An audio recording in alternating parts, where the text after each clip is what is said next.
Nivel 1. Fotolog.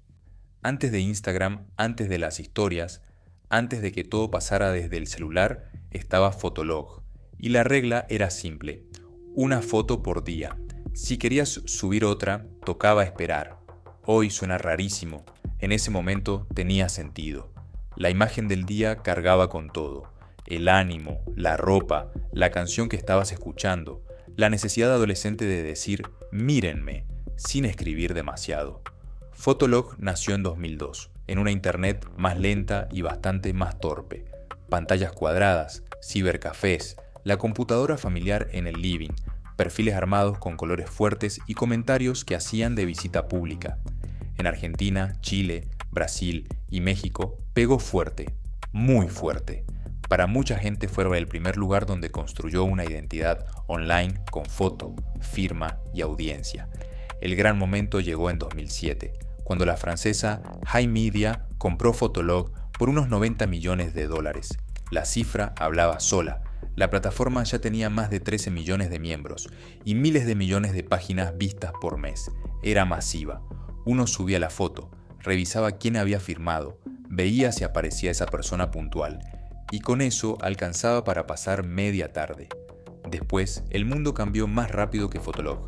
Facebook dejaba subir álbumes enteros. Instagram apareció con la cámara en el bolsillo y una experiencia mucho más liviana. Fotolog seguía atado a otra escena: sentarse en la PC, pasar la foto, editar un poco y decorar el perfil como quien arregla una pieza. La caída fue mansa, casi silenciosa. La gente dejó de entrar, los comentarios empezaron a faltar y miles de perfiles quedaron congelados, como cápsulas de una etapa muy precisa de Internet. En 2016 volvió por un rato y muchos aprovecharon para rescatar fotos viejas. Para entonces, el valor de la marca ya estaba ahí, en la nostalgia. Abre este ranking por eso mismo. Fue enorme, marcó una época y después se quedó detenido mientras todo alrededor corría. La siguiente marca estaba lejos de una pantalla. Vivía entre góndolas, changuitos y bolsas de supermercado. Nivel 2, Casa Tía. Durante años, Casa Tía fue parte del paisaje en muchas ciudades argentinas. Estaba en avenidas grandes, en zonas comerciales, en barrios donde la compra semanal seguía siendo un pequeño ritual familiar. Se iba a buscar comida, ropa, juguetes, artículos de limpieza, alguna cosa para la casa. Con el tiempo, el nombre se volvió costumbre. Entrar a un local de tía tenía una atmósfera muy concreta: pasillos algo apretados, carteles de oferta colgando, cajas registradoras sonando, empleados corriendo de un lado a otro y familias comparando precios con una libretita o con cuentas hechas de memoria. Era una cadena popular, conocida, muy metida en la vida diaria. Su historia venía de bastante antes del auge de los hipermercados modernos, y ahí empezó el problema. En los años 90, el negocio de los supermercados en Argentina cambió de tamaño. Llegaron grupos internacionales, formatos gigantes, compras centralizadas, logística más agresiva, espalda financiera. El tablero dejó de premiar al jugador tradicional. Casa Tía fue quedando atrapada dentro de ese movimiento. La marca se fue diluyendo entre compras, fusiones y reordenamientos, donde aparecieron nombres como Norte, Promodés y Carrefour. Para el cliente común, la sensación era extraña. El local seguía en el mismo lugar, las paredes eran las mismas, la gente seguía comprando ahí, pero el cartel cambiaba, y con ese cartel se iba una parte de la memoria del barrio. No hubo una escena épica de cierre, hubo reemplazo, y ese tipo de final pasa casi en silencio. Nadie se guarda una bolsa de supermercado pensando que está viendo el cierre de una época. Después pasan los años, alguien menciona Casa Tía y vuelven imágenes muy claras: las luces blancas, el metal del changuito, el ruido de la caja, las compras grandes de fin de mes. Está en el nivel 2 porque su caída tuvo más peso regional que global. Aún así, dejó marca, y bastante. La que viene creció muchísimo gracias al crédito. Ahí estuvo también la semilla de su problema. Nivel 3, FAMSA, Monterrey, 1970. Arranca una tienda mexicana vendiendo muebles y artículos para el hogar, con una promesa muy atractiva para millones de familias: llevarse hoy lo que todavía no podían pagar completo. Ese detalle hizo crecer a FAMSA. La marca se apoyó en las cuotas, en el crédito, en el acceso rápido a una sala nueva, una heladera, un televisor, un colchón, y funcionó durante décadas. FAMSA se volvió una de las cadenas minoristas más conocidas de México. Sus locales tenían una estética fácil de reconocer, fachadas grandes, letras rojas, vendedores acercándose apenas cruzabas la puerta, muebles acomodados como mini ambientes y electrodomésticos alineados bajo una luz durísima. Ahí se vendía algo más que productos. Se vendía la idea de mejorar la casa de inmediato. Con el tiempo, la empresa dio otro paso y sumó un brazo financiero propio, Banco Ahorro FAMSA. También avanzó en Estados Unidos, sobre todo en zonas con fuerte presencia hispana. La lógica era la misma: productos para el hogar, crédito para comprar, cuotas para sostener la rueda. Mientras la rueda giró, el negocio parecía sólido. Después empezó a aflojar. Cuando una cadena combina retail, financiamiento, deuda y expansión, cualquier golpe pega 2 veces. En 2020 llegaron los problemas serios: procesos de bancarrota en Estados Unidos, tensión financiera en México, pérdida de confianza y, en el centro de todo, la liquidación de Banco Ahorro FAMSA. Ese año cambió el tono de la historia. Ya no se hablaba de crecimiento, se hablaba de supervivencia.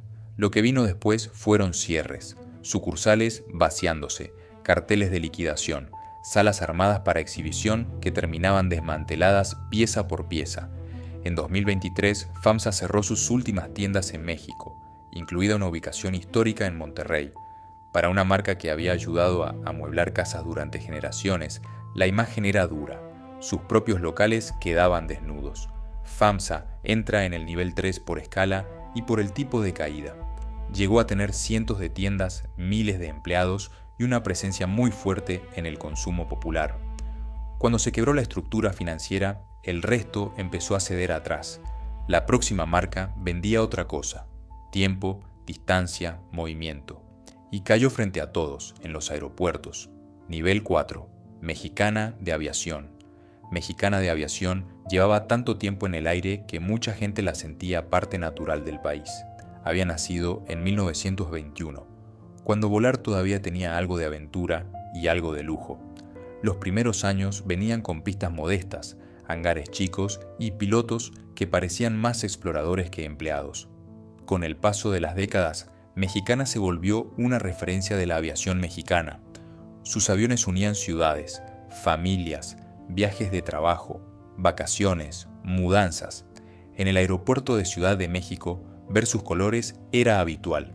Mostradores llenos, tripulaciones impecables, pasajeros apurados con valijas duras y boletos impresos en la mano. La marca estaba metida en la vida diaria de quien volaba seguido y también en el recuerdo de quien se subía a un avión una vez cada tanto. Las aerolíneas viven siempre al límite: costos altos, combustible, rutas, mantenimiento, deuda, conflictos laborales. Cualquier falla se siente enseguida. En agosto de 2010, Mexicana suspendió operaciones. Ahí se produjo el golpe de verdad. La noticia dejó a empleados, pasajeros y proveedores en una situación muy complicada. Los aviones quedaron en tierra, los tableros empezaron a mostrar ausencias, los mostradores se llenaron de incertidumbre. La empresa siguió enredada en procesos legales durante años, hasta que en 2014 fue declarada en quiebra. Y aunque el nombre volvió a circular en 2023, cuando el gobierno mexicano compró la marca y parte de sus activos para relanzarla como aerolínea estatal, esa ya es otra etapa. La Mexicana histórica, la que había volado durante generaciones como empresa privada, se había apagado mucho antes. Su lugar en este ranking tiene mucho de símbolo. Acá, la caída no se medía solo en balances, se veía en la pista, se veía en el aeropuerto, se veía en los trabajadores defendiendo su fuente de ingreso y en los pasajeros preguntando qué iba a pasar con sus vuelos.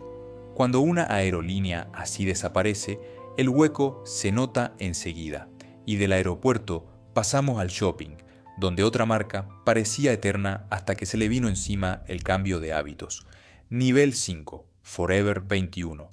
Hubo un tiempo en que entrar a Forever 21 era entrar al ruido: música alta, luces fuertes, percheros llenísimos, accesorios brillando por todos lados, ropa barata y una fila constante de adolescentes, caminando con bolsas amarillas por el shopping.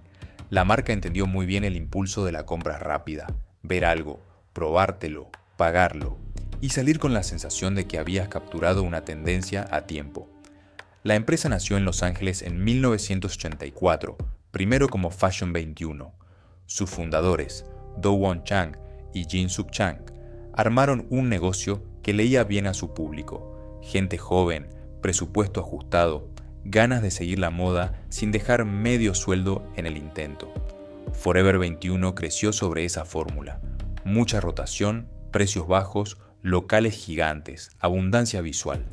El pico fue impresionante. Para 2015, la empresa superaba los $4.000 millones en ventas anuales. Tenía cientos de tiendas repartidas por distintos países y algunos locales tan grandes que parecían una mezcla de tienda de ropa y feria permanente. En ese momento, el shopping todavía pesaba mucho en la vida social de los jóvenes. El problema es que el mundo empezó a moverse a otra velocidad. Instagram aceleró el ciclo de las tendencias. La compra online dejó de ser complemento y pasó al centro. Shein y otras marcas digitales aprendieron a diseñar, testear y vender con una rapidez que una cadena llena de metros cuadrados y alquileres pesados ya no podía seguir. Forever 21 pidió protección por bancarrota en Estados Unidos en 2019.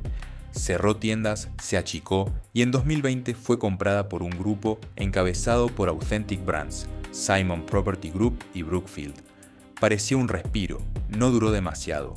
En 2025, la operación estadounidense volvió a declararse en bancarrota y anunció el cierre de sus tiendas en Estados Unidos.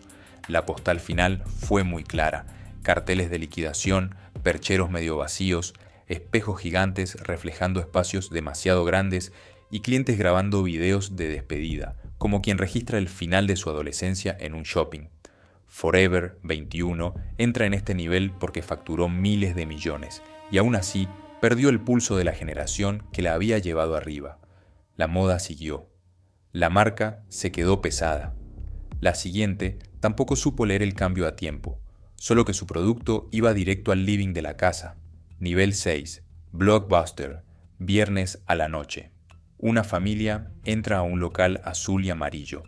En las paredes hay cajas de VHS o DVD hasta donde da la vista. Los chicos discuten qué película llevar.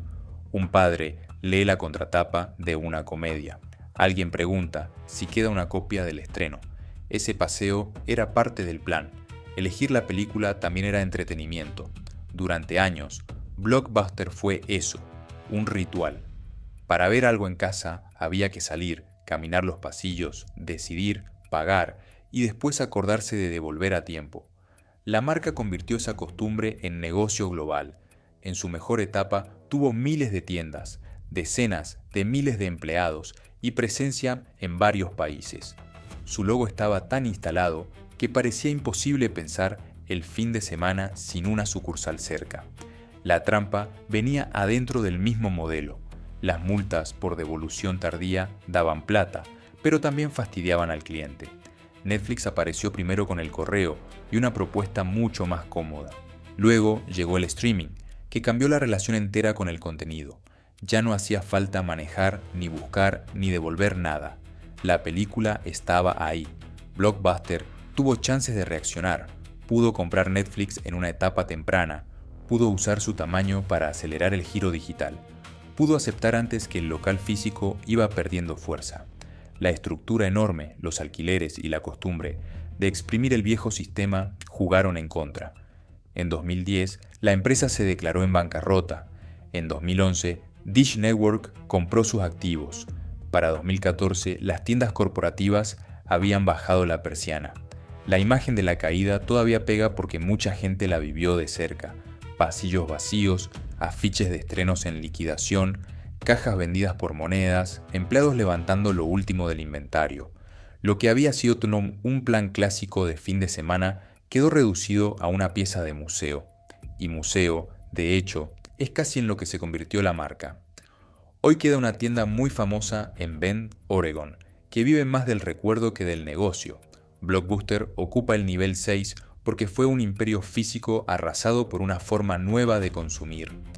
El próximo caso tuvo una caída menos visible en la calle, pero muchísimo más grande en el mercado y en la historia de Internet.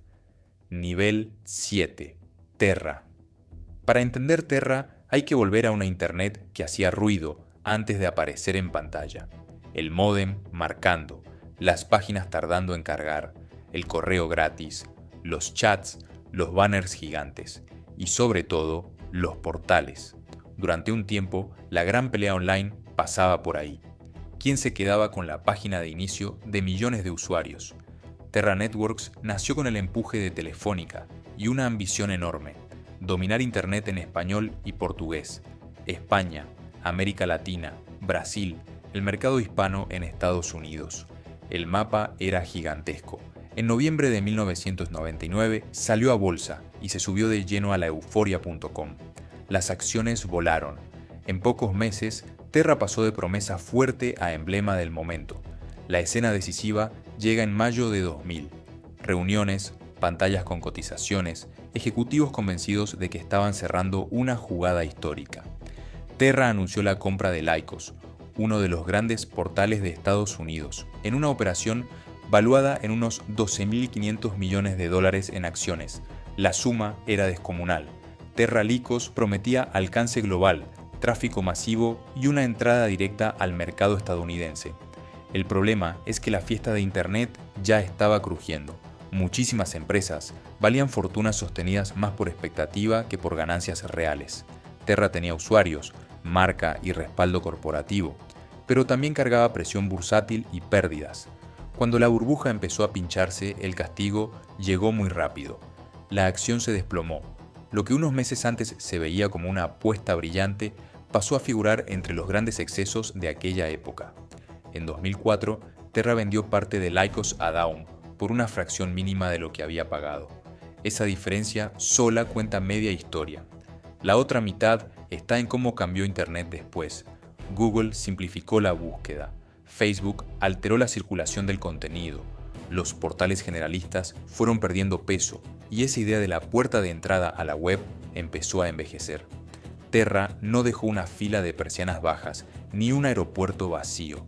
Dejó otra cosa: servicios apagándose, páginas de inicio que la gente cambiaba y jamás volvía a mirar, dominios absorbidos por estructuras mayores. Su caída fue financiera, tecnológica y también cultural. En su momento había aparecido el futuro. Muy poco después ya representaba un Internet que se estaba yendo. Y arriba de todos queda una marca que tocó algo más íntimo: la conversación diaria. Nivel 8. MSN Messenger. Hubo una etapa en la que millones de personas prendían la computadora con un solo objetivo: ver quién estaba conectado. Esa lista de contactos decía mucho, a veces demasiado. Un cambio de nick, un estado con letra de canción, una carita nueva, un zumbido en el momento exacto. Todo podía significar algo. MSN Messenger apareció en 1999, cuando Microsoft quería disputar la mensajería instantánea. Empezó como herramienta y enseguida se volvió costumbre. Después se volvió lenguaje.